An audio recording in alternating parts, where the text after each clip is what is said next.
Церковь, рады приветствовать вас в этот светлый день воскресения Христова. Все, что мы можем сегодня сказать друг другу с радостью: Христос воскрес! Свершилось, я Богом прощен. Свершилось, свершилось, Он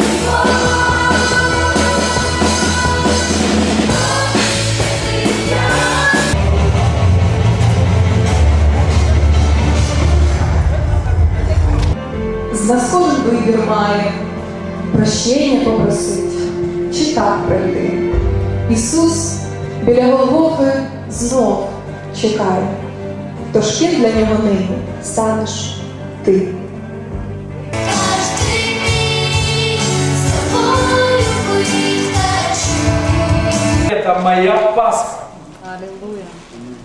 И победил я ее только благодаря Иисусу.